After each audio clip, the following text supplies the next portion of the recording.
Bonjour, bienvenue sur Tribune Libre. Cette interview va être réalisée en partenariat avec la chaîne de Bertrand Scholler, chaîne officielle sur YouTube. Aujourd'hui, nous recevons non pas l'ingénieur ni le diplômé de sciences politiques, consultant en stratégie, mais le galeriste. Vous êtes galeriste depuis pas mal d'années dans le 7e arrondissement de Paris. Oui, bonjour Stéphanie. Alors effectivement, on a voulu focaliser sur ce rendez-vous, oui. En fait, par rapport à cette activité de galeriste que j'ai depuis des années, mais avant j'ai été pendant longtemps également collectionneur d'art et d'art contemporain.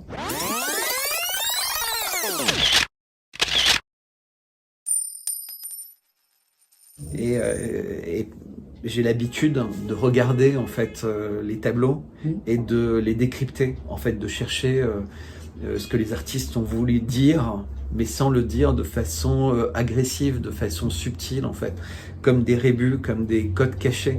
Puisque quand on regarde l'histoire de l'art, les grands artistes sont toujours ceux qui réussissaient sur une image à raconter toute une histoire, en fait.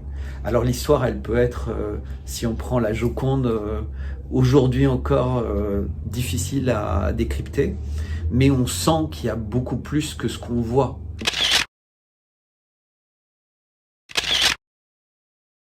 Et donc il faut accepter l'idée qu'on voit et qu'on ressent des choses dans une image. Et donc celle dont on va parler est une image très particulière puisque c'est un portrait officiel, le portrait officiel du président de la République française qui était pris en juin 2017. Et c'est une image face à laquelle personne n'était insensible. Donc on va en parler. Elle est présente dans de nombreux établissements ? Alors elle est présente presque partout. Donc elle est imposée aux mairies en France depuis peu. C'est-à-dire que les mairies, il y en avait pas mal qui refusaient de la mettre parce que, pas parce qu'ils ne reconnaissent pas le président, mais parce qu'elle insiste beaucoup, presque de façon équivalente sur le drapeau européen et pas que le drapeau français. Or les mairies se considèrent comme des mairies de France et pas des mairies d'Europe, en tout cas beaucoup de maires.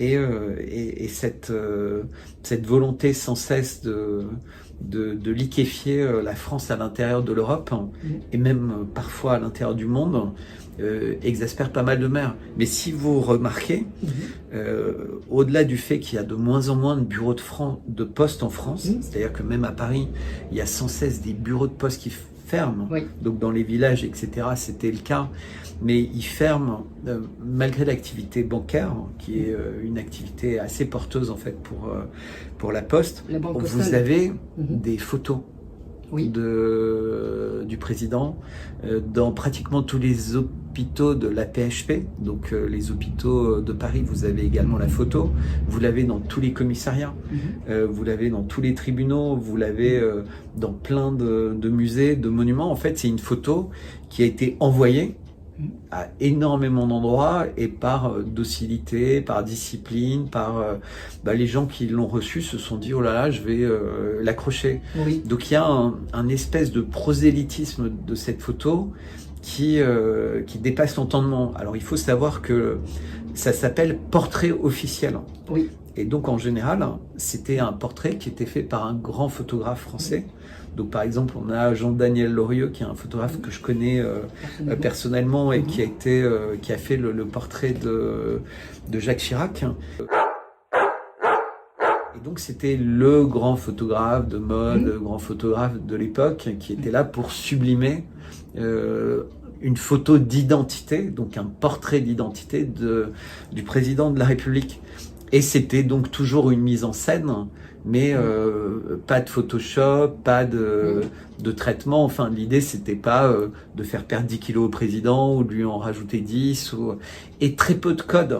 Donc, les codes, c'était dans l'attitude. C'était dépouillé. C'était très dépouillé. Vous confirmez que ce drapeau européen n'était pas présent auprès des présidents précédents ? Alors, Chirac, il n'y a pas de drapeau. Il n'y a que le drapeau français. D'accord. Mitterrand, pareil, il y avait le drapeau français. Le premier qui met un drapeau européen sur la photo, mais ça dépendait du cadrage, c'était Nicolas Sarkozy. C'est-à-dire qu'il y avait un cadrage qui permettait de sortir en fait de la photo le drapeau.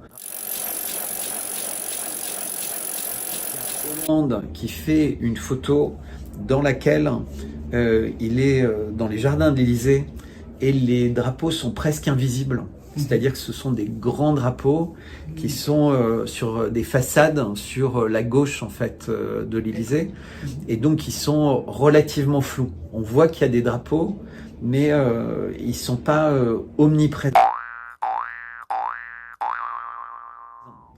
Et le premier qui rend véritablement le drapeau européen omniprésent, c'est le président Macron, puisqu'en fait, c'est équilibré. Équilibré, à égalité avec le drapeau tricolore. Oui. Exactement. Il est encadré par les drapeaux, il est encadré à gauche par le drapeau français, et on verra, c'est important, et à droite par le drapeau européen, qui sont complètement symétriques, c'est-à-dire qu'ils sont égaux en place, égaux en importance, mais dans le sens de lecture, puisque nous on a un sens de lecture de droite à gauche, on sait très bien que ce qui est le plus important, de gauche à droite, pardon, le plus important, parce qu'en fait c'est inversé par rapport à lui, en fait, il faudra toujours, lui, le drapeau européen est à sa gauche et le drapeau français est à sa droite, mais nous, on voit en photo donc en inversé,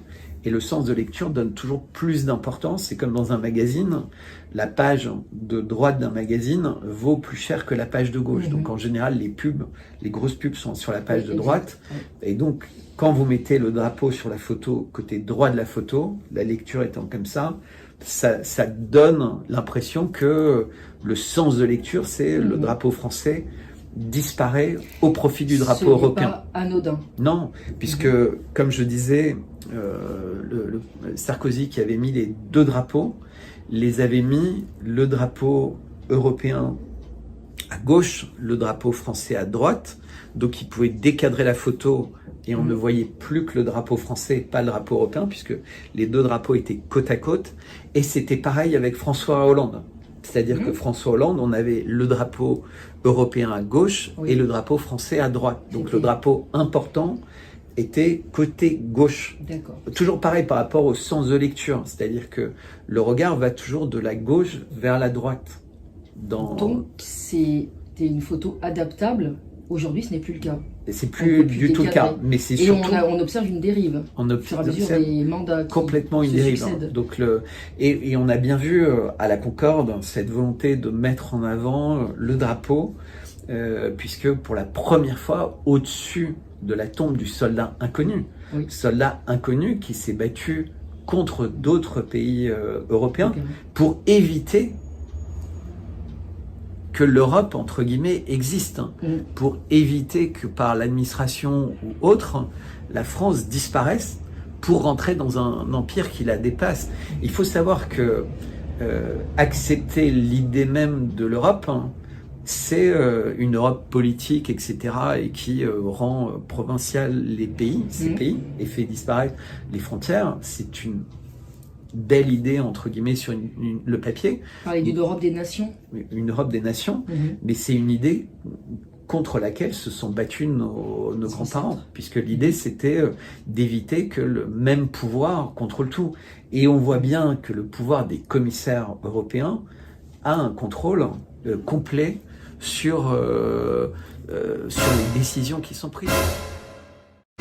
Que ce soit les décisions prises dans le domaine de la santé, les décisions prises dans le domaine de la censure, les décisions prises dans le domaine de la finance. On voit tout ce qui est en train d'être préparé en termes de monnaie numérique et de portefeuille numérique. Et je voudrais juste dire anecdotiquement que, et c'est une photo qui m'a marqué, donc depuis une dizaine d'années aux États-Unis, et en tout cas vraiment depuis 5 ans, il y a moins de prosélytisme par rapport à la religion et il y en a eu un peu moins par rapport aux vétérans. C'est-à-dire que historiquement, la Maison Blanche affichait le fait que c'était un pays catholique en fait, les États-Unis. Et depuis que Biden est là, très peu, c'est un peu comme le président français, religion quasiment effacée. Et en revanche, le drapeau LGBT+, a été le drapeau LGBT a été mis en avant sur la façade de la Maison Blanche au centre. Et donc, ce qui a créé une grande polémique avec... Ça me confirmait que c'était pas un faux. Non, c'est pas un faux. D'accord. Mais même Elon Musk a cité en se demandant pourquoi, en plus, c'était au centre. Et est-ce qu'il y avait un message à comprendre? Non, la photo est vraie. Mais c'est vrai que c'est tellement délirant qu'on pouvait se demander si c'était vrai. C'est une manipulation de ce mouvement. Mais il faut bien voir que malgré... il y a eu cette expression qui était « go woke, go broke ». Oui. Et donc, il y avait Budweiser qui a perdu énormément d'argent en bourse après avoir fait sa pub, en plus à l'époque de Pâques, avec un trans qui était dans sa baignoire et qui faisait la pub pour Bud Light. De la même manière que la marque Target, qui mettait en avant des vêtements pour les enfants, avec toute la symbolique LGBT+. Et donc, ces deux marques ont eu des problèmes financiers. Et tout le monde s'était dit, c'est bien, ils vont comprendre. Mais non seulement ils n'ont pas compris, à tel point que l'armée US, le jour des libertés, etc., donc qui est l'espèce de jour Gay Pride, etc., a mis, jour des fiertés, pardon, a mis toute sa charte graphique sur son site internet LGBT+, Google l'a fait, Netflix, ça ne change pas, c'est-à-dire que les gens qui ont Netflix, quand vous ouvrez le petit carré pour enfants, il est très similaire à l'iconographie LGBT, et toutes les marques, que ce soit, elles ont toutes sur leur site internet le Pentagone, etc., etc. Et donc, c'est une manière de dire, petit 1, ça va continuer dans cette direction, donc c'est une décision, et le patron de BlackRock, qui était interviewé, et ça c'est une vidéo qui a fait, fait le tour des réseaux, et qui expliquait que c'était le rôle des sociétés de prendre position sur ces questions-là et de s'engager. Et on sent que les grands groupes, quand quelqu'un comme Larry Fink dit c'est ce qu'il faut faire, vu le poids qu'il a dans ces grands groupes, on sent que ça va continuer et que c'est pas quelques millions, centaines, exactement. Ils sont prêts à perdre parce que c'est l'agenda. Et on voit même que les universités américaines ont été prêtes à prendre le risque de perdre beaucoup de leurs étudiants pour continuer à faire ce prosélytisme. Mais c'est vrai qu'on s'éloigne un peu de la photo, mais juste je vous ai insisté sur l'importance des drapeaux, en fait. Bien sûr, les drapeaux, c'est très important. Le visuel, l'art, c'est ce qu'on appelle le soft power. Par exemple, Netflix est un des instruments de ce soft power. Il y a beaucoup d'argent dans cette plateforme qui diffuse des programmes à dessin. Vous pourriez nous rappeler ce que c'est que le soft power pour les spectateurs? Alors, il y a... Historiquement, le pouvoir, c'est le pouvoir militaire. Et donc ça, c'est vraiment du hard power, c'est-à-dire que vous mettez face à face des armées et il y en a une qui va gagner la bataille. Ensuite, il y avait le pouvoir, et ça a été vrai pendant très longtemps, de la religion. C'est-à-dire, vous risquez d'être excommunié, vous pouvez être répudié, enfin, et ça faisait peur aux gens, puisque ça voulait dire qu'ils pouvaient aller en enfer et pas au paradis, enfin, et ça a permis de prendre beaucoup d'argent. Donc, il y avait Ensuite, il y a le pouvoir de la loi, donc celui qui tient les juges, avait un pouvoir important, en fait, c'est le pouvoir judiciaire. Et donc, petit à petit, d'ailleurs, on a séparé les pouvoirs pour ne pas avoir entre les mêmes mains tous les pouvoirs. Et d'ailleurs, je rappelle juste à titre anecdotique, pour la couronne d'Angleterre, le symbole, c'est Dieu et ET, mon droit. Donc, c'est le droit de Dieu et le droit du roi, donc c'est plus. Mais quand on le prononce, on pourrait croire que c'est Dieu et mon droit EST. C'est-à-dire que c'est mon pouvoir arrive de Dieu. Et donc c'est tout le temps une ambiguïté avec l'oral et l'écrit. Et on va voir avec la photo, c'est intéressant puisque c'est la vue et ce qui est écrit en fait dans la photo. Mais pour répondre exactement à la question, le soft power aujourd'hui, c'est le pouvoir des médias et le pouvoir des annonceurs dans les médias. Et du divertissement. Et du divertissement.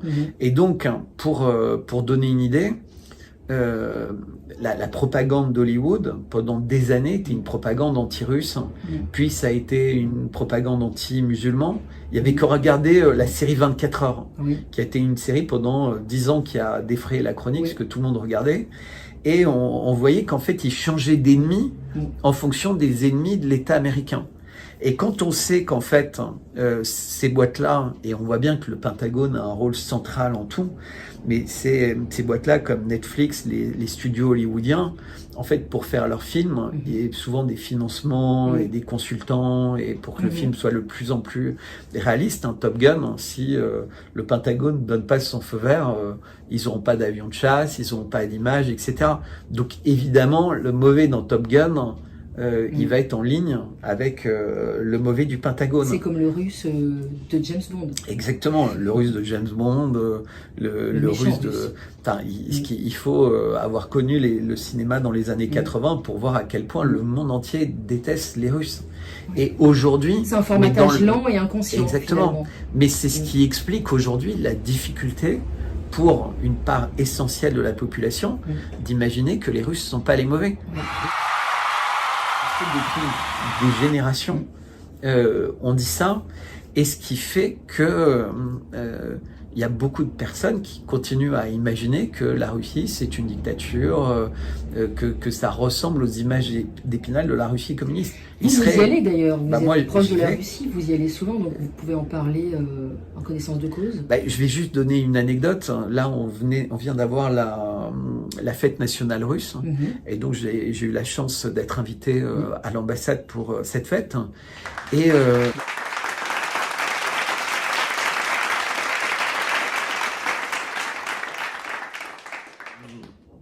alors d'abord, il y avait plusieurs centaines de personnes, donc officiels, les ambassadeurs.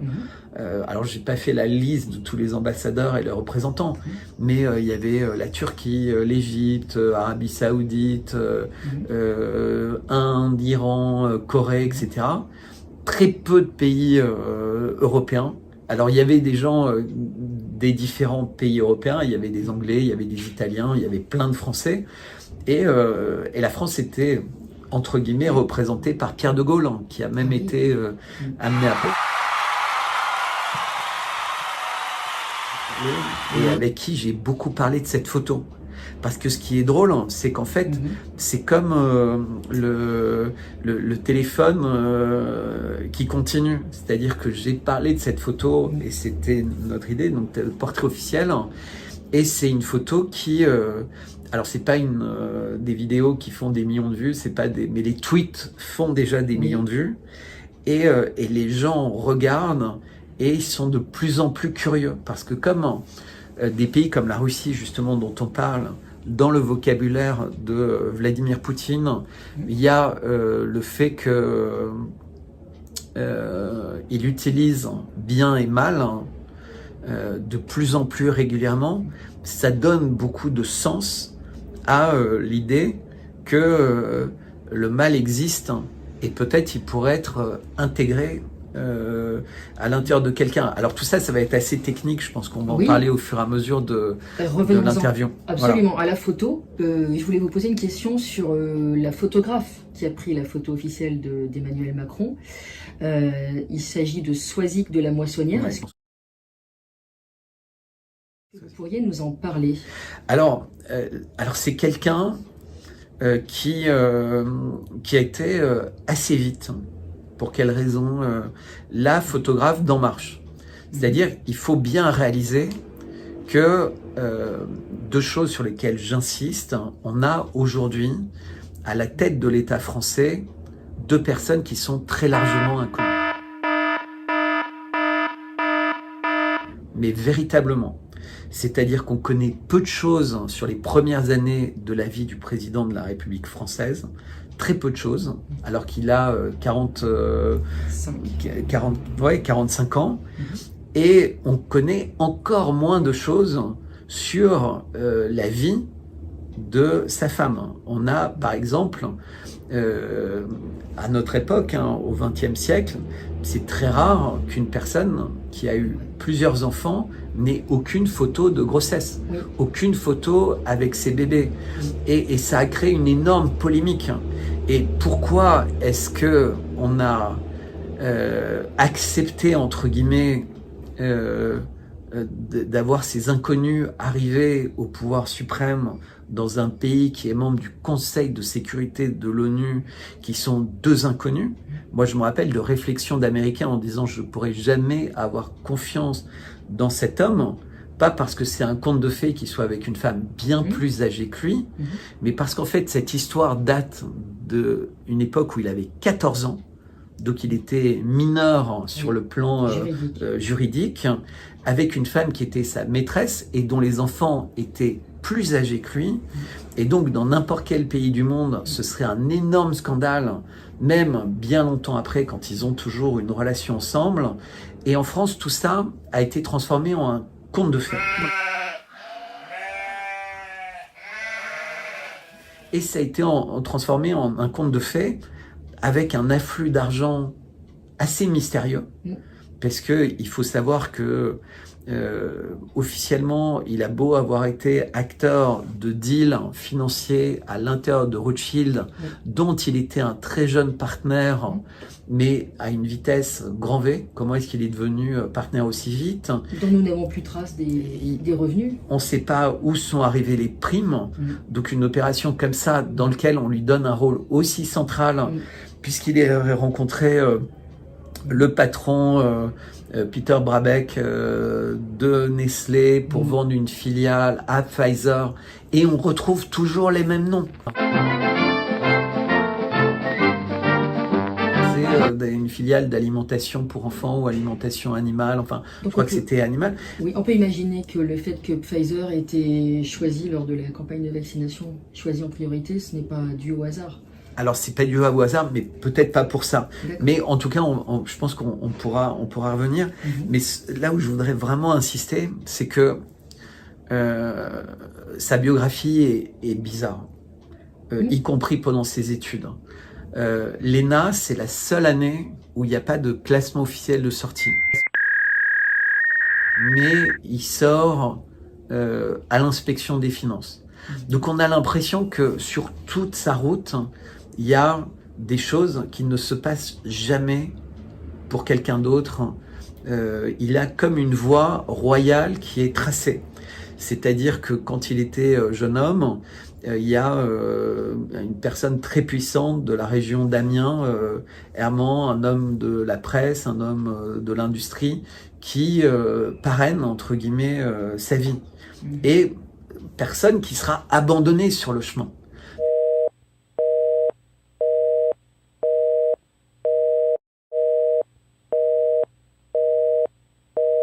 C'est-à-dire que quand Macron va devenir puissant, il prendra même plus de nouvelles de lui. Il paraît qu'au moment de sa mort, il comprenait même pas pourquoi, alors qu'il pensait avoir eu vraiment un rôle important dans la carrière d'Emmanuel Macron. Et c'est vrai pour beaucoup de gens qui l'ont suivi. Il séduit des gens plus âgés, il les utilise et après il les jette. Parce que son père, Jean-Michel Macron, dans une interview, avait évoqué le fait que tout de même, il savait utiliser les personnes. Mais je pense que, et c'est ce qu'on va voir dans la photo, les gens ont peu d'importance. En fait, il a la conviction, et c'est peut-être même plus que ça, d'être différent, d'être très très différent. Et on va y revenir, mais juste, il y a beaucoup de gens qui parlent de Jacques Attali et qui disent que c'est un personnage clé dans son histoire. C'est possible. Mais ce qu'on note quand même, c'est que depuis que Macron est élu président, il a jamais rien fait de particulier pour Jacques Attali. Donc si on prenait Balzac, il utilise les gens comme des ponts, et c'est pas l'inverse en fait. On pense que c'est les gens qui le créent et qui l'utilisent comme un pion, mais si je devais caractériser, il serait plus comme une veuve noire. C'est-à-dire que une fois que le mari de la veuve noire l'a procréé, en fait, l'a fait monter, et c'est pas juste une image, ce que je dis. En fait, il l'élimine, en fait, il est jeté parce qu'il n'a pas d'importance. Et c'est pour ça qu'il y a quelque chose de très particulier dans la relation avec Brigitte Macron, qui respire l'humanité, en fait. Je pense que c'est une personne qui est joviale, qui est gentille, qui est et c'est très frappant ce couple qui est très ambigu, et parfois on voit des images qui échappent. Vous savez, on a des images où on a l'impression qu'elle le traite un peu comme un enfant, et pour moi c'est des mises en scène en fait, c'est du théâtre. C'est une manière de continuer à nous faire croire que Macron est pas une personne importante, c'est pas une personne dangereuse, c'est pas une personne qui sait exactement ce qu'il fait, où il va, etc. Moi je pense qu'il a la maîtrise de tout. Et il y avait une vidéo de Sibeth, un tweet de Sibeth Ndiaye, qui montre que cette photo, il a la maîtrise complète. On va y venir, justement. Pour en finir avec cette photographe Soisic de la Moissonnière, on connaît très peu son parcours et on ne sait pas pourquoi elle a été élue. Pardon. Alors en fait, il la prend dès le début pour accompagner sur la campagne d'En Marche. Donc elle devient assez vite payée par En Marche. Et donc ça crée un peu de problème par rapport au compte de campagne, parce qu'elle fait des photos de lui et c'est pas réintégré dans les comptes de campagne, etc. Donc l'aventure de cette photographe, qui est toujours une photographe maintenant officielle à l'Élysée, etc., est entachée, entre guillemets, mais comme beaucoup de choses. Les comptes de campagne de Macron ont pas du tout été audités aussi sérieusement que d'autres. Il y a eu un argent fou qui a afflué. Moi, je voudrais juste rappeler pour les personnes qui ont suivi la campagne que d'abord, personne ne croit en lui, puisque c'est dans un pays comme la France, il faut que les Français le connaissent pour être... Et en fait, les gens ne le connaissent pas, les gens se font chier dans les meetings. Il a été monté de toutes pièces, on va dire, aidé par Mimi Marchand, qui est une des reines de communication, qui a fait une campagne... Disons qu'elle a créé le conte de fées du coup présidentiel. Oui, plus les photos et elle s'est assurée que dans la presse, n'allait pas sortir toutes les questions qu'on évoque dans notre entretien. Et on fait que l'évoquer, parce qu'en fait, il y a des questions qui sont tellement énormes. Mais on va se contenter déjà de parler de cette photo, parce qu'il y a tellement de choses à faire. Mais effectivement, Mimi Marchand est un personnage qui est important, qui a fait beaucoup de photos devant le bureau présidentiel. On peut rappeler qui est cette dame Alors c'est la papesse de la presse people. Donc c'est la personne qui quelque part sait tout de tout le monde. C'est-à-dire qu'elle connaît... Elle a vraisemblablement des photos de tous les hommes politiques de droite et de gauche qui vont dans les clubs de partouze, qui vont dans les clubs échangistes, Elle a des fiches sur tout. Parce que quand vous avez les paparazzis souvent ils travaillent des détectives, etc. Donc il faut que vous imaginiez que quand vous êtes la papesse de la presse people, vous savez tout sur tout. Moi, je suis assez copain avec Myriam Palomba. Et elle, à l'époque où elle était directrice de Public, elle avait accès à beaucoup d'informations. Et elle s'est fait jeter le jour où elle a commencé justement à s'intéresser au couple présidentiel, et elle s'est posé des questions sur un certain nombre de sujets. Et maintenant, elle a un magazine un peu plus petit. Elle pousse le bouchon un peu plus loin, mais comme une partie de ses revenus est liée à TPMP, où il y a beaucoup de pression, etc.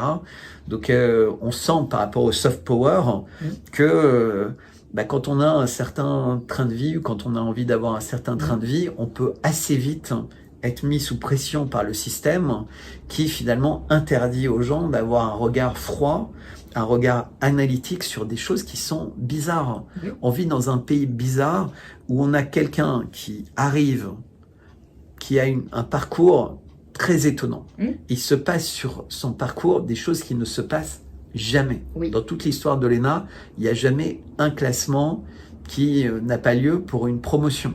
Est-ce qu'il y a des choses occultées ou des dates qui ont été modifiées? Alors déjà, il y a une date qui est frappante. C'est et ça fait tellement de hasard que je suis obligé de le dire.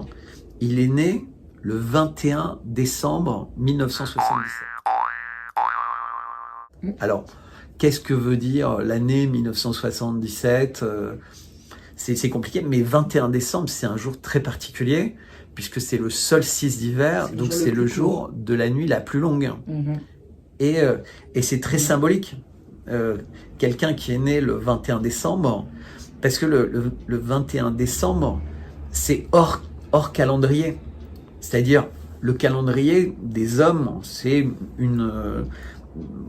juste un calendrier. Donc on a décidé lundi, mardi, semaine de 7 jours, mois de 30 ou 31 jours, pourquoi pas des mois de 28 jours, puisque c'est ça le cycle lunaire, etc. Donc ça a un côté artificiel, et de temps en temps il y a des années bissextiles et tout pour changer les choses. Alors je ne vais pas rentrer dans le détail, mais c'est lié à l'axe de rotation de la Terre, et qui n'est pas exactement qui est pas parallèle à l'axe de rotation de la Terre par rapport au Soleil. Donc l'axe de rotation de la Terre sur elle-même est pas le même. Donc c'est pour ça qu'il y a des années bissextiles, c'est pour ça que les climats sont ce qu'ils sont, etc. Le climat est ce qu'il est.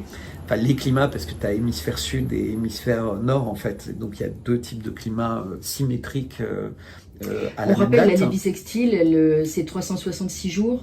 Ouais. C'est pour rééquilibrer avec le fait que, en fait, une année complète fait 365 et des poussières. Exactement. Et ça, c'est lié au fait que l'axe de la Terre n'est pas le même. Sinon ça ferait 365. Mais en fait, je voulais parler de ça parce que pour toutes les cultures, depuis la nuit des temps, tout le monde sait qu'il y a un jour qui est très court et une nuit qui est très longue. Et donc, ça n'a rien à voir avec le calendrier. Le calendrier arabe n'est pas le même que le calendrier chrétien, etc. Mais le 21 décembre, c'est même au fin fond du Yakoutie, les Indiens d'Amérique, etc. Cette journée, c'était une journée particulière qui annonçait quelque chose, en fait. Donc, on rentre dans la période froide. Des auspices particuliers. Pour des gens qui croient aux dates, oui. Quelqu'un qui est né le 21 décembre, c'est très particulier. Je vous rappelle que on est quand même avec quelqu'un pour lequel on a des dates, on a des choses qui sont très étonnantes. Est-ce que quelqu'un ne se rappelle pas qu'il est élu en 2017 et que le chiffre qui est annoncé sur tous les écrans de télé et qui va être changé uniquement avec les DOM, c'est 0,6% des voix.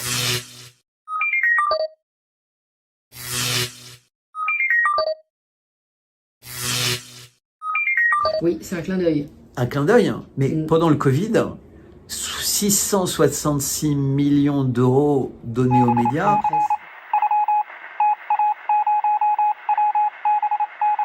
Et qui est couverture des Échos, couverture de machin, etc. Beaucoup de coïncidences. Ça fait énormément de coïncidences. Vous pensez que ces gens-là s'amusent avec des symboles?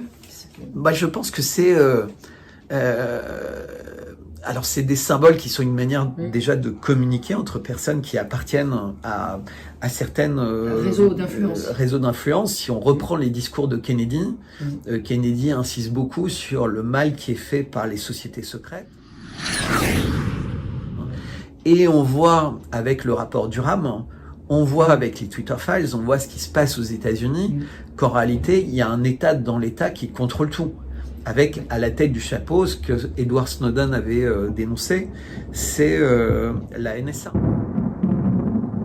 Donc Pentagone, NSA, Doge, FBI, on voit qu'ils se sont tous unis contre Donald Trump. Ce qu'on appelle l'État profond. L'État profond. Et la dernière vidéo de Tucker Carlson, donc son épisode 3, il en parle. Il dit que toute la démocratie américaine est complètement en danger parce qu'en réalité, elle a prouvé qu'elle ne se contrôlait plus elle-même. C'est-à-dire qu'il évoque, et il est un des seuls journalistes de ce niveau à continuer à parler de triche pendant les élections américaines, mais il est très explicite sur le fait que c'est une guerre contre les gens qui ne veulent pas la guerre. C'est-à-dire qu'il dit que le jour où, dans un débat face à Jeb Bush, le fils de Bush père, le frère de Bush Junior, qui est le gouverneur de Floride, qui est le gouverneur qui a fait que son frère a été élu, était dans un débat et Donald Trump l'attaque en frontal en disant que les États-Unis sont gouvernés par des menteurs, qu'on a fait la guerre en Irak sur la base de mensonges et que toutes les personnes ont été complices parce qu'elles savaient que c'était des mensonges. Et donc on se rappelle de Colin Powell avec sa petite fiole disant que c'était des armes chimiques de destruction massive mais qu'il y avait d'autres armes encore plus dangereuses. On se rappelle de la fille de l'ambassadeur du Koweït aux États-Unis, les couveuses, qui s'est fait passer pour quelqu'un qui était infirmière et qui avait vu les soldats irakiens jeter au sol les bébés avec les larmes aux yeux.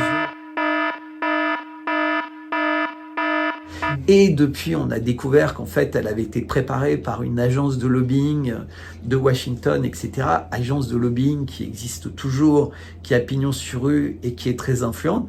Et on voit tout ça lié à l'intelligence artificielle, aux réseaux sociaux, etc., etc. Et aux moyens des BlackRock et Vanguard pour avancer dans ces agendas, qui sont quand même des boîtes très étonnantes. Parce que c'est des boîtes qui ont moins de 20 ans d'existence. Ce sont les plus grosses boîtes au monde. C'est... par quel miracle comment ces boîtes qui sont devenues plus puissantes que certains États, puisqu'on voit, on parlait tout à l'heure de BlackRock, c'est quand même quelqu'un qui vient voir le président français, qui lui explique comment avancer dans la réforme des retraites. Mais ce qui doit bien faire marrer Macron, puisqu'en fait, lui, ce qui l'intéresse, c'est pas la réforme des retraites, et il a un autre plan en tête, c'est le chaos. Parce que, de toute façon, cette réforme n'a aucun sens à l'époque de l'intelligence artificielle. Il faut comprendre qu'aujourd'hui, c'est l'agenda du chaos. Et donc c'est un conte de fées qu'on raconte en disant il était venu, c'est toujours pour détourner l'attention. C'est-à-dire on dit... Ça fait penser à l'empire du mensonge, selon l'expression de Vladimir Poutine. Ouais, c'est l'empire du mensonge. Et on peut peut-être rappeler aussi, même aux personnes qui n'aimeraient pas, pourquoi pas, le style de Donald Trump, qui n'a jamais déclenché aucune guerre. Aucune guerre. En vérité, enfin, ça c'est vérifiable. Mais au contraire, et les seuls, entre guillemets, gros problèmes qu'il y a dans le parcours de Trump, était à l'initiative de son gendre, Ashton Kutcher. Parce qu'il faut bien voir que, au même titre que Vladimir Poutine, le gros moment de flottement et la grosse cicatrice que vivent encore aujourd'hui les Russes au sommet de l'État, c'est Medvedev qui s'abstient à l'ONU, donc il n'utilise pas le veto sur la Libye.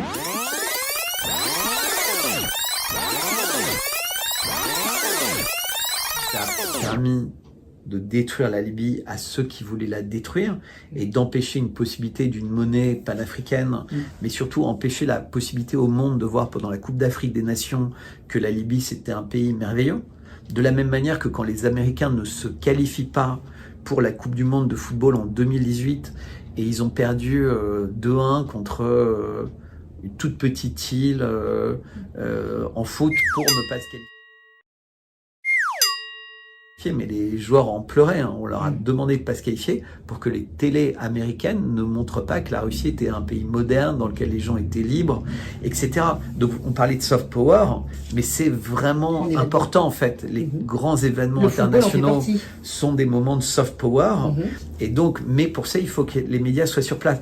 Mais pour revenir là-dessus, c'est Ashton Kutcher, son gendre, qui l'a, en fait. Ce que dit Tucker Carlson, c'est que Trump était quelqu'un qui aime être flatté.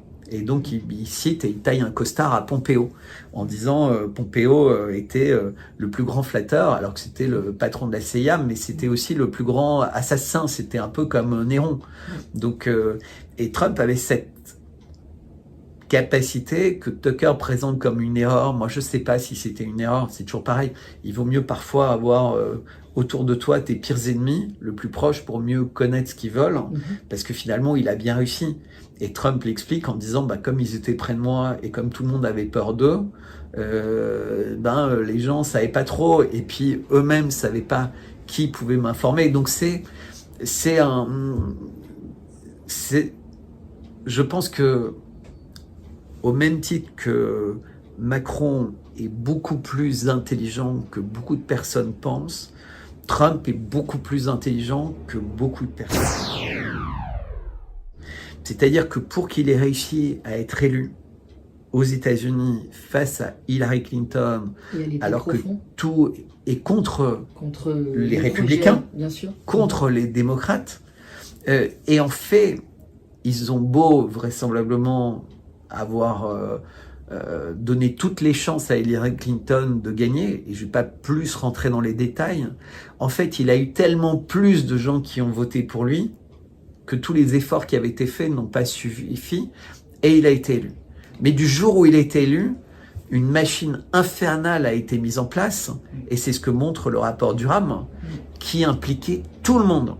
Le président Obama, qui est toujours manifestement beaucoup plus à la manœuvre qu'on imagine, président très puissant, et président qui a une caractéristique commune avec le nôtre, c'est qu'il est très inconnu. Je vous rappelle quand même, chose très étonnante, mais non, mais jusqu'au bout, Trump n'a jamais lâché l'histoire des certificats de naissance, de plein de choses, et il y a beaucoup d'histoires qui entourent Obama, qui sont extrêmement bizarres, et qui n'ont jamais été totalement débunkées. Vous pourriez nous parler des certificats de naissance pour les spectateurs? Alors,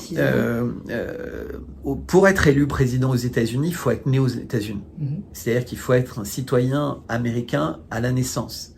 Et il y a des grosses questions qui se posent sur le lieu de naissance. En fait, il serait né à Hawaï. Ah, d'accord.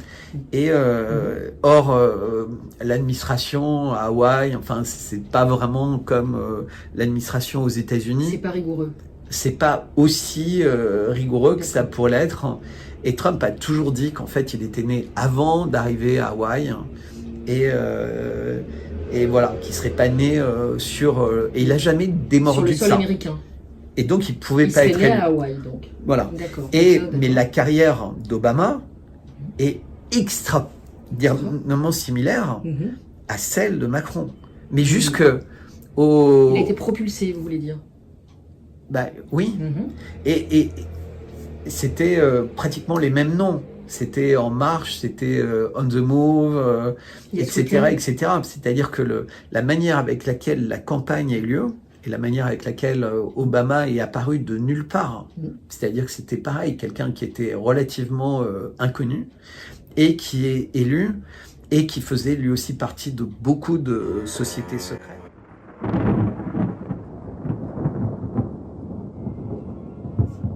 Les gens cherchent... c'est très très compliqué, c'est très sombre. C'est un réseau d'influence, cette société américaine? Ah oui, c'est un réseau d'influence très forte dans laquelle il y a beaucoup de présidents, vice-présidents américains qui sont passés. On parle beaucoup des universités Harvard ou Stanford, mais Princeton est une université très importante et qui a été Princeton, Yale aussi, et qui ont toutes des sociétés secrètes et qui... et en fait, on se rend compte que les universités sont des passages importants pour avoir une très bonne carrière aux États-Unis, comme les grandes écoles en France.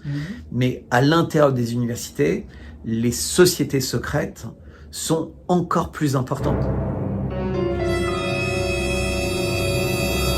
rejoindre ces sociétés secrètes, il faut être dans les universités. Et après, c'est des sociétés secrètes avec des numerus clausus très très fins. C'est-à-dire que Skull and Bones, je crois qu'il peut y avoir que 15 membres par an.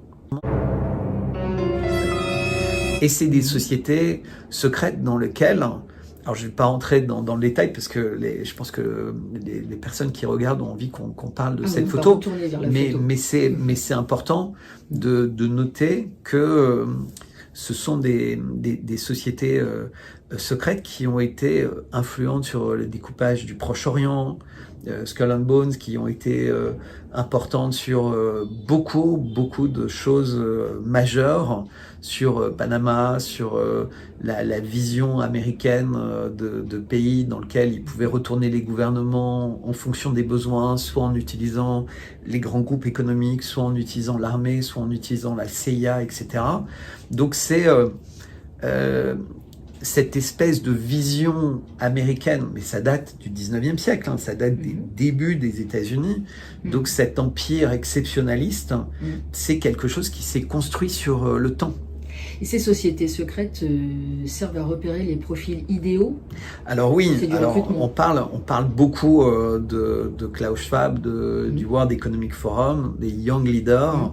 Et d'ailleurs, Klaus Schwab se vante en permanence d'avoir infiltré tous les gouvernements du monde. Bien sûr, on trouve des vidéos d'ailleurs. Où il le dit. Et il dit et il répète, c'est pour ça qu'on va voir à quel point c'est important pour le portrait officiel, que Macron est le meilleur d'entre tous. Oui. Et Macron, il ne entre pas guillemets, d'éloge sur Emmanuel Macron. Mais tous. Si vous vous rappelez, la campagne, quand même, elle était très facilitée. Le candidat en 2017, qui était celui qui devait être élu sans aucun problème, François Fillon, a été éliminé par la justice avant le deuxième tour. Il a été écarté. Et en plus, il a été abandonné par pratiquement tous ses pairs. C'est-à-dire qu'il y a eu un espèce de travail dans les dîners en ville, et moi je l'ai vécu en direct, d'une part parce que je connais personnellement François Fillon, je l'ai croisé, etc. Donc François Fillon s'est intéressé beaucoup aux chrétiens d'Orient, à ce qui passait en Syrie. Il avait une vision complètement différente de la politique internationale vis-à-vis de la Russie. Ça aurait été quelqu'un qui aurait véritablement participé à changer la face du monde en bien. Et en fait, il aurait été un accident de parcours comme Trump. Exactement. Voilà. Il aurait été... Et l'État profond, en fait, ne pouvait l'accepter, et la justice a fait preuve d'un zèle inimaginable. Oui. C'est-à-dire que dans efficace pour aucun pays... là où elle est Exactement. dans d'autres affaires. Mais de la même manière qu'elle est en train d'agir, c'est symétrique contre Trump aujourd'hui. C'est-à-dire que complètement de façon... J'ai pas envie d'utiliser le mot abusif, mais j'ai du mal à trouver un autre mot. En fait, c'est pas équilibré, par exemple, avec ce qu'on voudrait attendre de cette justice dans le cas de la famille Biden. Voilà, exactement. C'est-à-dire qu'il y a un déséquilibre, je pense que c'est le bon mot. C'est-à-dire la célérité avec laquelle... Le zèle. Et l'entrain avec lequel ils attaquent, mais sur des choses les plus farfelues possibles, Donald Trump, parce qu'ils veulent absolument éliminer un concurrent qui souhaite faire la paix. Et donc c'est exactement ce qui est arrivé à François Fillon. Et il y a beaucoup, mais même à l'intérieur de son équipe, il a été trahi. À l'extérieur, j'en parle même pas. Et dans les dîners en ville, il n'y avait aucun dîner en ville où les gens... Et c'est très influent dans un pays comme la France, les petits cercles parisiens, parce que ça a accentué le désir de participer au financement de la campagne d'Emmanuel Macron, qui n'en avait pas franchement besoin, puisque l'argent arrivait de tous les côtés. Quand on voit la manière avec laquelle tout a été tapissé, etc., toutes ces personnes qui ont été recrutées, et on parlait tout à l'heure de la photographie officielle, il y avait des armées qui ont mis en place. Et c'était pas des armées qui étaient... C'était la même façon, pardon de vous couper, de fusiller Arnaud Klarsfeld quand il a appelé à la paix et qui dénonçait les nazis présents en Ukraine. Oui, c'est toujours pareil. C'est le même principe. C'est toujours pareil. C'est-à-dire que quelqu'un qui a une forme d'autorité, ce qui est le cas d'Arnaud Klarsfeld, parce que on peut pas le traiter d'ambiguïté sur aucune question importante. Et c'est quelque chose qui vaut de génération en génération. Et en fait, il a pris des positions sages sur ces questions qui étaient courageuses. Et vous remarquerez qu'il a été complètement débranché. C'est-à-dire qu'après après qu'il ait fait preuve de courage dans ce domaine, eh ben, il a été sorti, entre guillemets, du système, exclu des fameux dîners en ville dont je parlais, exclu de cette société d'intelligentsia, dont il ne pourra revenir qu'en faisant un espèce de mea culpa important, et dont il devra faire acte de très forte trahison contre les idées qu'il a assemblées. Donc pour l'instant, il est sorti du système, et on entend moins parler de lui en fait, parce que le système refuse que des personnes qui ont une forme d'autorité puissent exister. Moi, je vais juste vous raconter une anecdote quand même. Mais je suis passé 2 fois sur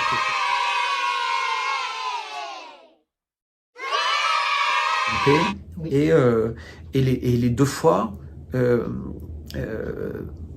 ça a eu, les émissions ont eu beaucoup de succès. La 2e fois, c'était face à Girnoff. Et il y a eu un petit extrait de vidéo qui a été fait par quelqu'un que je ne connais pas du tout sur TikTok et qui a été vu des millions de fois dans le monde entier. C'est-à-dire que j'ai été contacté après par des télés de plein de pays, des journalistes, ça a été traduit.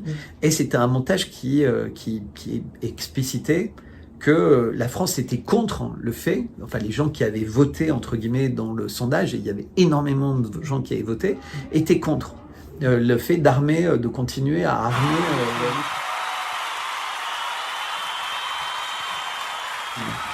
et le montage était franchement bien fait, même Yo-Yo a repris une partie de la vidéo, etc. Et donc il y a quelques semaines, tentative de bombardement du Kremlin, enfin pas tentative, ça a été fait avec des drones envoyés depuis une vingtaine ou une trentaine de kilomètres de Moscou. C'était pas des drones qui ont traversé toute la Russie pour arriver à petite vitesse jusqu'au Kremlin. La cible, c'était le dôme du Sénat. C'est bien un dôme, c'est comme le toit de Notre-Dame. Si vous faites brûler le Notre-Dame de Paris, c'est une image qui fait le tour du monde. Si le dôme du Sénat du Kremlin s'était effondré, vous imaginez la catastrophe pour la Russie. C'est un symbole qui s'effondre. Et on voit bien que ça se joue à très peu de choses, parce qu'il explose sur le toit du dôme du Kremlin, et on voit que ça se passe à rien du tout. Il est détruit, mais juste avant de faire péter le dôme. C'est très facile de faire casser un dôme, c'est plus simple. Et donc, j'ai l'équipe de TPMP qui m'appelle. Et ça, c'est un scoop, puisque j'étais sur le bassin d'Arcachon. Et ils me disent, voilà, il y a eu les attentats contre le Kremlin. On voudrait faire une émission spéciale, vous avec Girnoff, mais longue, de 9h45, enfin de 8h45 à 9h15. Et une partie, vous parlerez du nouveau livre qu'il a écrit, et l'autre partie pour parler de ça. Et je leur dis, écoutez, non, je suis très loin. Et puis ils me disent, non, mais il n'y a pas de problème, on vous prend un avion, on vous prend un train, on organise tout. Et finalement, je me dis, après tout, ça fait longtemps qu'ils ne m'ont pas invité, c'est important, et c'est un sujet que je maîtrise. Donc et puis surtout, j'ai appris à m'exprimer de plus en plus au fur et à mesure, puisque je fais ces exercices plus régulièrement, et donc j'accepte. Et donc c'est un peu compliqué, il faut aller à une gare assez loin, prendre un train, puis une correspondance à Bordeaux, etc. Et pendant que je monte dans le train de Bordeaux, et puis je m'étonne, ils étaient censés m'envoyer le PDF du livre de Girnoff. Alors c'est eux qui avaient pris mes billets. Et toujours pas de livre. Et donc je leur envoie en leur disant mais vous pouvez pas m'envoyer le livre pour que je puisse le survoler. Et ils me disent, ah, on a un problème, en fait on peut pas vous prendre. Alors je dis quoi, mais je suis dans le train, j'ai laissé mon fils derrière moi, ça a été une galère pour organiser son retour, etc. Et ils disent non, ça vient de très haut. Donc ils m'ont pas dit d'où, on peut pas vous prendre. Et interdiction. Et j'essaie de savoir pourquoi, parce qu'il n'y a pas de sujet dont je parle, dont il n'y a pas des personnes comme Myriam qui en parlent, mais 1000 fois plus que moi. Bien sûr. Et d'un seul coup, je me dis, et ce que beaucoup de personnes me disent, comme je parle d'une certaine manière, calmement, enfin j'ai un côté institutionnel, les gens ressentent que je suis pas quelqu'un qui a un calendrier caché, etc. Émotionnel ou hystérique. Voilà, peut-être que je suis quelqu'un qui est dangereux dans ces grands médias, entre guillemets. Et puis j'étais fâché, et donc je veux en savoir plus. mais la personne que j'ai, c'est un des producteurs de l'émission. Et quelqu'un me dit, appelle le directeur général. J'ai plusieurs personnes qui me disent, parce que j'appelle des copains qui connaissent les chroniqueurs, d'autres je les connais moi-même, etc. Et les mecs disent non, mais sujet hyper chaud, touche pas à ça, en tout cas me mets pas en lien avec ça, trop de pression, lui il est censuré. Voilà, on vient d'apprendre que il y avait très haut, ils veulent pas le faire passer à la télé. C'est pas du tout un truc que je raconte mytho, j'ai toutes les preuves de ce que je dis. Et j'arrive à la gare où j'étais censé avoir un taxi qui allait m'accompagner à l'émission. Et là, le taxi avait été décommandé. Donc là, j'étais franchement mécontent. Et donc, j'appelle le directeur général. Pour moi, je voulais laisser tomber ce truc, j'étais triste. Mais parce que j'avais gâché une partie de mes vacances, etc. Et il est super sympa. Et je parle avec quelqu'un de vraiment sympa le lendemain, parce que le soir, il n'avait pas le temps. Et le lendemain, il fait l'enquête et il m'explique. Et tout ce qu'on m'avait dit, que ça vient de très haut, etc. Et il m'explique surtout qu'en fait, quand on est une chaîne, un peu, on revient sur le soft power, il y a plein de pouvoirs. Il y a le pouvoir politique qui vous fait pression. Donc en France, avec l'Arcom, avec l'Europe, avec le fait que Bolloré possède ces médias, peut-être qu'il a une manière de les gérer qui peut ne pas tout le temps plaire, que ces médias intéressent Xavier Niel, qui est le patron de Free, qui a aussi qui est impliqué dans Le Monde, etc., et qui est le gendre de Bernard Arnault, qui a Le Parisien, qui a Les Échos, et qui est surtout un énorme annonceur. Mais les gros annonceurs aussi américains, et on revient à BlackRock, Vanguard, quand vous êtes une chaîne de télé ou un groupe comme Canal+, ou CNews, vous avez la pub. Et des émissions, en fait, même si elles font une grande audience, si les achats d'espaces publicitaires, les annonceurs refusent d'être associés à cette émission, vous pouvez avoir des recettes qui baissent et vous pouvez avoir des procès qui s'accumulent pour vous mettre la pression et vous dire, sans vous le dire, arrêtez de présenter certaines personnes. Donc il y a des gens qui sont sur une liste noire, on ne veut pas les entendre. Et arrêtez de faire ce travail. Il faudrait quand même... Moi, je m'en fiche maintenant parce que j'essaie de faire les choses par moi-même et d'être moins dépendant. Mais on se rend compte que malheureusement, c'est une réalité en France. C'est-à-dire que plus maintenant avec Twitter, mais il y avait ces règles de shadow banning, etc., ces règles d'algorithme qui sont importantes. Shadow banning, c'est le fait d'être invisibilisé. Invisibilisé, voilà. C'est-à-dire qu'en fait, tout ce qui va être lié à vous va avoir des algorithmes. Par exemple, si la visibilité normale, c'est 1, vous pouvez être surboosté, c'est-à-dire qu'on va dans l'algorithme multiplier par 1,2 ou 1,5 votre mise en avant, mais on peut aussi vous mettre à 0,8, 0,6, 0,4, 0,3, voire même 0,2, c'est-à-dire que on ne peut plus trouver, c'est-à-dire, par exemple, il y a des gens très connus, et pour les trouver à une époque dans le moteur de recherche, il fallait faire exactement leur orthographe avec les majuscules s'il y en avait. Et si vous faisiez pas, vous pouviez même pas trouver la personne. Et vous la voyez jamais dans votre flux.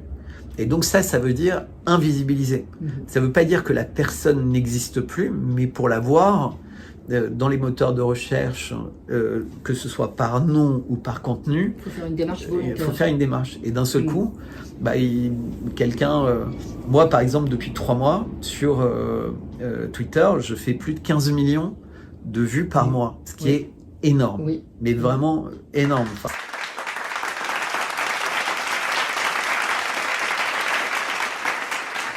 Mes copains qui ont beaucoup de vues, ils font 4, 5 millions. 15 millions, c'est dans les plus gros comptes en France. Mais parce que je suis plus du tout invisible comme je l'ai été pendant des mois, en fait. Donc, depuis que Twitter a remis tous les critères d'invisibilisation normaux, les choses ont complètement changé. Mais depuis peut-être quelques temps, 15 jours, 3 semaines, je sens que c'est à nouveau légèrement différent. Parce qu'il y a des outils qui permettent de savoir, dans Twitter Studio, etc., de savoir comment ça fonctionne.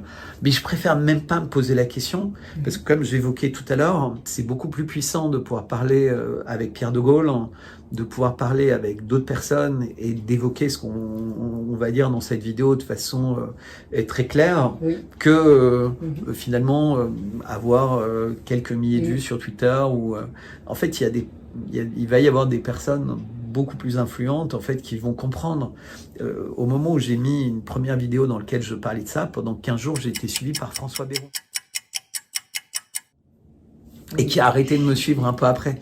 Donc c'est quand même étonnant. Vous balancez le fait qu'il a reçu des pressions peut-être? Non, mais je pense que en fait vous suivez quelqu'un parce qu'en fait il dit des choses importantes et puis à un moment il y a quelqu'un qui vous fait remarquer que vous suivez cette personne et que cette personne est censée être un très grand complotiste, etc. Et vous n'avez pas le courage de suivre la personne. Alors je vais pas donner la liste des gens très importants qui me suivent, mais il y en a qui gardent.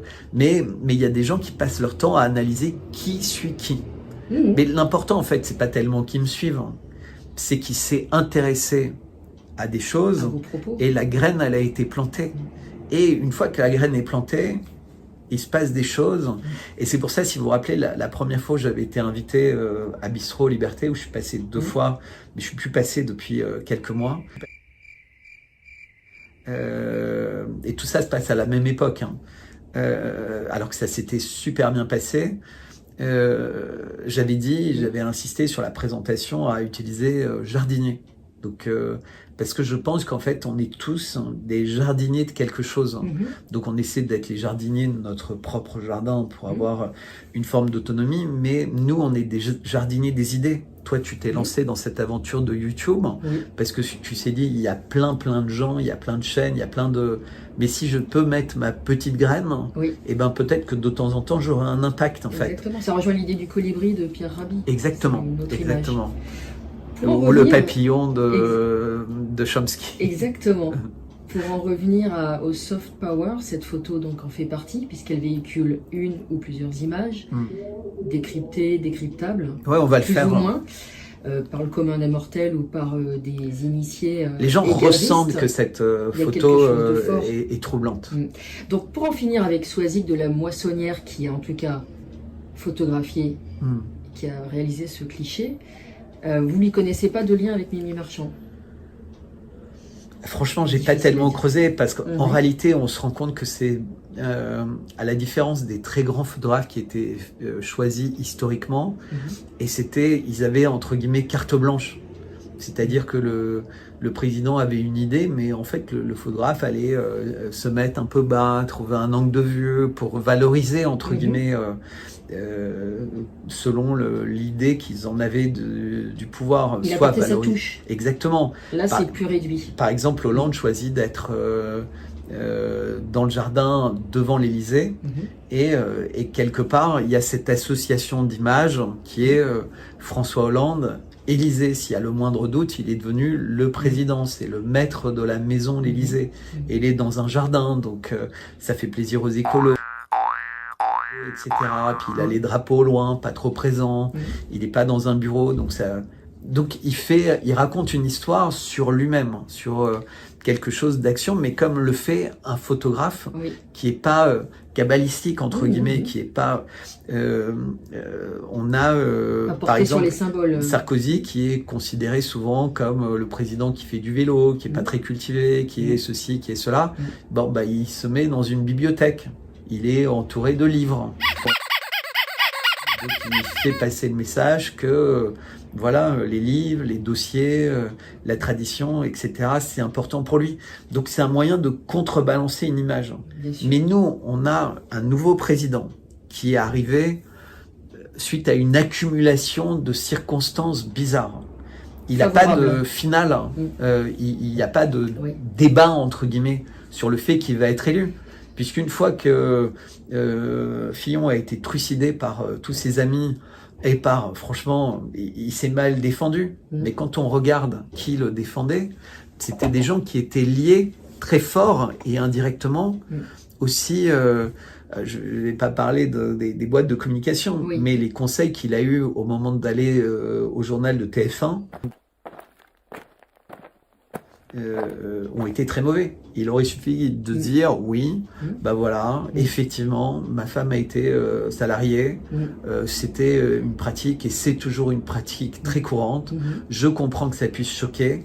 Nous avons décidé, avec mon épouse, de rembourser.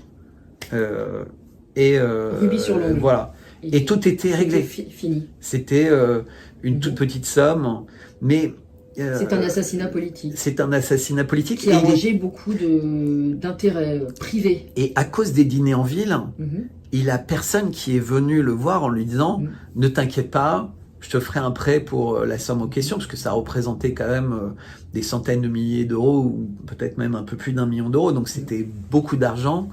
Et donc, il est pas en situation financière lui-même personnellement de le faire sans être aidé, entre guillemets. Personne ne lui propose de l'aider, au contraire, les gens lui disent de nier. Mais c'était l'homme à abattre. Mais donc, à ce moment-là. Et il se fait détruire ce jour-là par TF1. Il se fait détruire par les gens qui l'ont conseillé. Et après, la machine infernale se met en marche.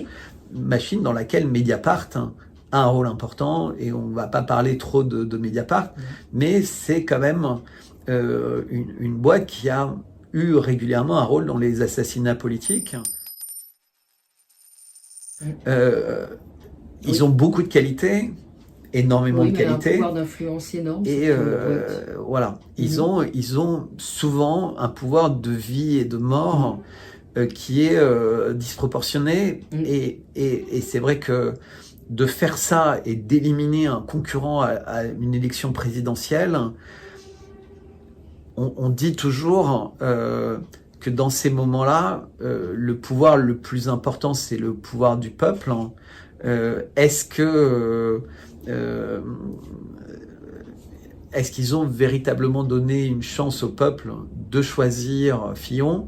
Il a fait toute l'actualité. C'est-à-dire que Macron a été élu 2 fois sans jamais faire de campagne. C'est-à-dire qu'il a fait une campagne d'apparence, entre guillemets, qui n'était pas significative. C'était un casting pour recruter des gens. Et à part quelques exceptions comme Martine Vonner, il a très bien fait un casting, puisqu'on a vu que les députés avaient été véritablement des godillots. Donc le casting a été excellent, puisqu'ils ont voté tout. Ils ont voté toutes les absurdités possibles et imaginables pendant toute la pandémie. Enfin, on est vraiment dans un pays qui est dirigé, et je vais en pesant les mots, mais c'est soft power, hard power, comme on a vu avec les Gilets jaunes. Moi, je suis très pote avec Vincent Maquis, le Gilet jaune. Il raconte son vécu de ça, le nom de Dieu est borné, de mains arrachées. On n'est plus dans la coïncidence. Quand il y a 5 mains arrachées, combien de visages détruits, parce qu'on a parlé des yeux éborgnés. Mais lui me dit, ça, les yeux éborgnés, c'était quand ils avaient vraiment réussi pile poil la cible, mais c'est des crânes défoncés. Et il me dit, ces gens qui ont des crânes défoncés, ils ont leurs yeux, mais ils sont, ils ne vivent plus en fait. C'est-à-dire que le cerveau fonctionne moins bien, qu'ils ont des problèmes de migraine, mais très très fortes. Ils ont des traitements en permanence, etc. Et il n'y a jamais eu autant de personnes qui ont été mises en prison, qui étaient comme des prisonniers politiques.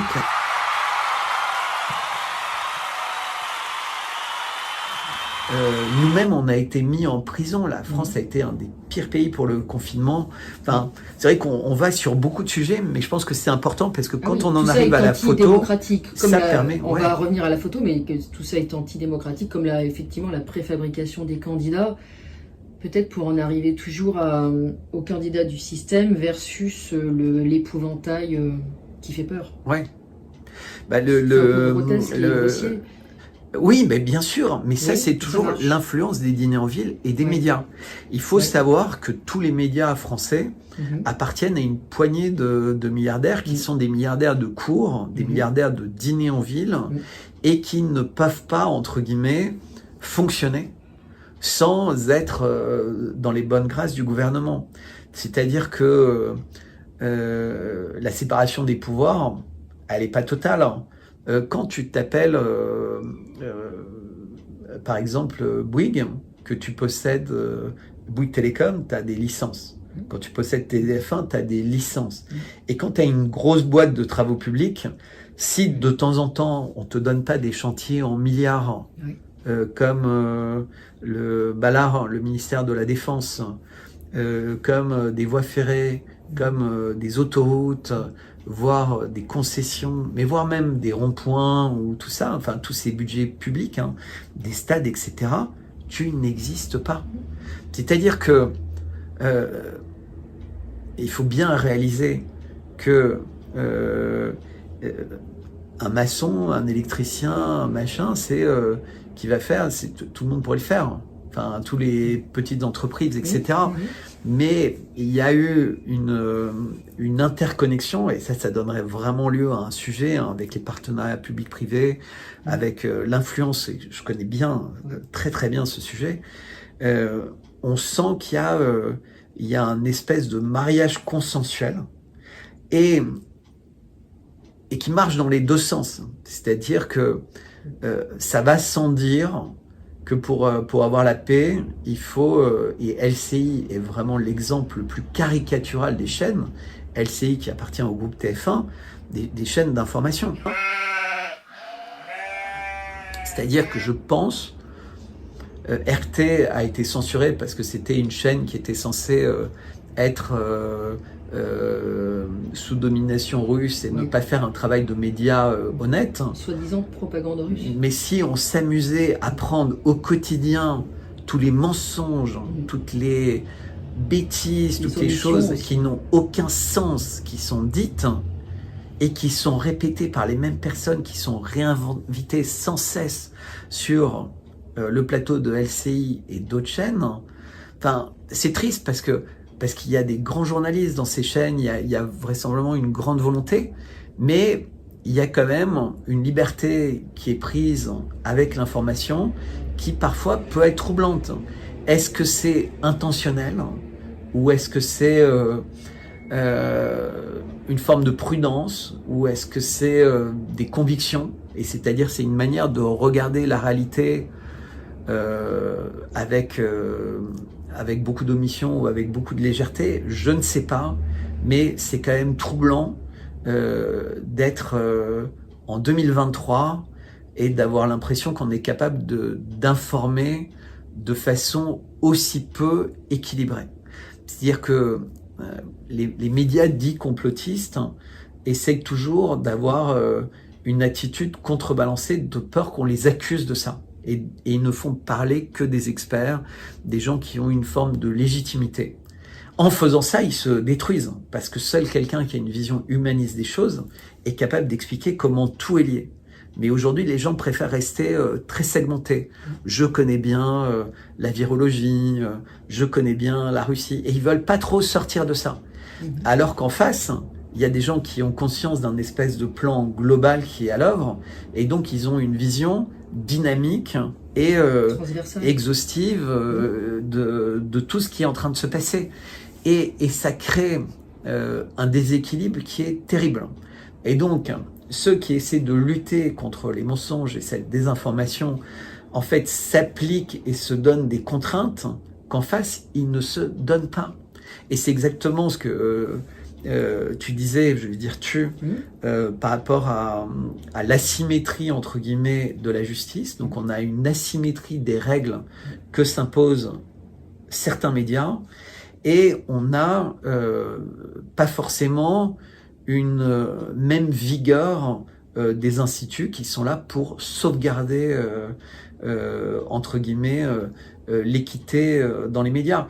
Et on voit bien d'ailleurs dans la campagne présidentielle, Libération qui se permettait de faire des couvertures les veilles, et couvertures qui, comme par hasard, ils avaient beaucoup d'argent ce jour-là et ils étaient capables d'avoir les 2 par 3 mètres dans pratiquement tous les kiosques de Paris et de province. C'est-à-dire que c'était comme... En fait, c'est plus de l'information, c'est de la publicité. Mais tu as vu les centaines de couvertures de médias. Tu ne pouvais pas te balader dans une ville sans avoir le visage de Macron, du coup présidentiel. À chaque époque, il n'y a jamais eu un président qui a eu une telle couverture. Et on revient un peu à Mimi Marchand, etc. Il a même été sublimé comme on aurait sublimé un acteur Exactement, de théâtre, de cinéma. Exactement.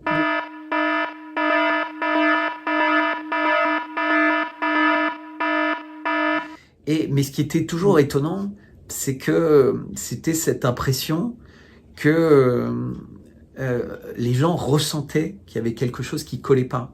Il y a beaucoup de gens qui allaient par curiosité voir les meetings, étaient rarement pleins et qui partaient. Mais il y avait des gens qui étaient très réceptifs. C'est-à-dire que il y avait une musique, un espèce d'envoûtement dont il était capable et dont il est, semble-t-il, à croire les gens qui le croisent et qui le voient régulièrement, parce que j'ai Pozzo qui me dit, et je le cite, Yves Pozzo di Borgo, qui croise beaucoup de personnes, en fait, des sénateurs, des gens qui sont dans la politique, près de l'Assemblée nationale, et qui croisent Macron, et qui utilisent le terme de plus en plus c'est un personnage diabolique, c'est un personnage inquiétant. Il émane de lui. Et là, on parle de gens qui sont dans les cercles les plus proches du pouvoir. On a quand même, et c'est pas sans raison, si François Bayrou s'est mis à suivre pendant quelques jours et finalement qui s'est déconnecté, c'est que le truc est arrivé jusqu'à ses oreilles. Et les personnes, il y avait les 10 ans de TVL. Moi, j'ai discuté de longues minutes avec Philippot, j'ai discuté avec Dupont-Aignan, j'ai discuté avec Asselineau. C'est tous des personnes, comme j'ai un gros compte, 15 millions de vues, donc etc. Alors, c'est pas une provocation, mais si jamais on me censurait de Twitter, on saurait pourquoi et d'où ça vient. Mais qui ont été extrêmement marqués par la lecture de cette photo. C'est-à-dire que c'est des choses qu'ils n'ont pas vues. Et il se trouve qu'au moment où la photo a été publiée, il y a un certain nombre de journaux, comme le Huffington Post, etc., qui ont fait des articles. Mais c'était des articles à l'eau de rose. Oui. C'était des articles où ils regardaient un portrait. C'était pas du tout une lecture politique, contemporaine, avec des codes secrets. Et ils ont regardé cette photo comme on regarderait une photo d'art avec des petits détails qui étaient éparpillés.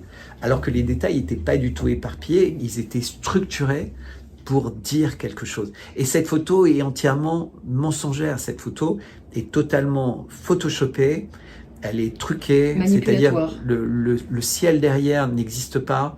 Si vous prenez les arbres par la fenêtre, ils n'existent pas, ils sont pas comme ça, c'est photoshopé. Le ciel n'est pas bleu, le ciel est légèrement nuageux.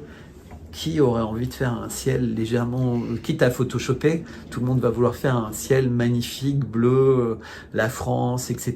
Là non, on a un ciel avec de la grisaille dans le ciel.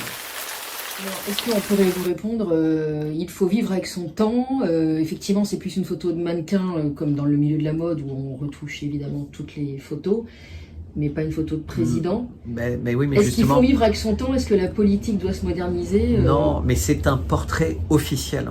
Donc c'est censé nous montrer son image. Et cette image, elle est inversée, elle est truquée. Et le plus important quasiment dans la photo... c'est le décor? C'est pas lui, c'est effectivement le décor. C'est-à-dire qu'en fait, il ne se présente pas lui avec lui-même, puisque lui-même n'existe pas dans la photo, il est truqué. C'est des morceaux de lui qui sont truqués. Son corps, vous allez voir, est truqué. Les bras, le visage, le fond, donc le ciel et les arbres derrière. Et finalement, la seule chose qui n'est pas truquée dans la photo, c'est la mise en scène des objets qui l'entourent d'une certaine manière, en fait. Et alors, je vais commencer. Je vais vous poser une question d'abord. D'accord. Vous aviez retweeté une vidéo qui elle-même avait été tweetée par Sibeth Ndiaye, qui était porte-parole du gouvernement au début de l'affaire Covid. Et cette vidéo nous montre Emmanuel Macron en train de choisir assez rapidement la page à laquelle il décide d'ouvrir le fameux livre, le livre dont vous avez parlé. Oui, les mémoires de Gaulle, voilà. En Pléiade. Exactement, Pléiade, la Pléiade. Est-ce que vous pensez que cette vidéo où on le voit en train de choisir. Il fait tout page. seul sur cette vidéo. Vous pensez que c'est vraiment lui qui maîtrise sa communication? Il maîtrise complètement. Il est seul à savoir ce qu'il va faire. Et il est seul à savoir ce qu'il va dire. Et c'est pour ça qu'il prend une photographe comme ça, elle va faire exactement ce qu'il veut. En fait, il maîtrise la communication, il maîtrise les images. Mais je pense qu'elle a du talent, parce que il faut beaucoup de talent. Et moi, je suis allé visiter son site, et franchement, elle a du talent. C'est une bonne photographe. Elle a ce qu'on appelle un œil. Et c'est important, hein, l'œil du photographe. On voit l'œil. C'est le photographe est un personnage important, mais dans cette mise en scène, il sait exactement ce qu'il veut dire, et je vois pas, vu ce qu'on va raconter, et je ne vois pas une jeune photographe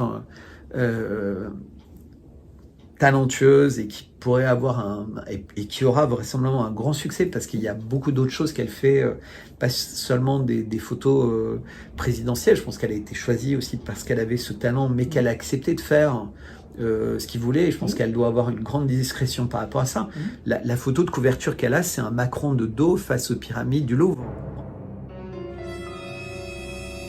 Déjà, c'est étonnant de mettre en avant sur son site internet en première page quelqu'un de dos quand on est photographe. Ce qui veut dire qu'en fait, c'est un personnage d'ombre, puisqu'il est tout noir. Quand vous êtes de dos, tout vous est noir. C'est mystérieux. C'est mystérieux. C'est-à-dire qu'en fait, il n'est pas une personne, il est l'ombre d'une personne, mais on sait que c'est lui à cause du décor, à cause des pyramides dans la perspective, et les deux pyramides. C'est-à-dire qu'en fait, on a la perspective avec ce système de double pyramide, et c'est important. Donc on a un personnage qui n'est que l'ombre d'un personnage. Est-ce qu'il a plusieurs moi?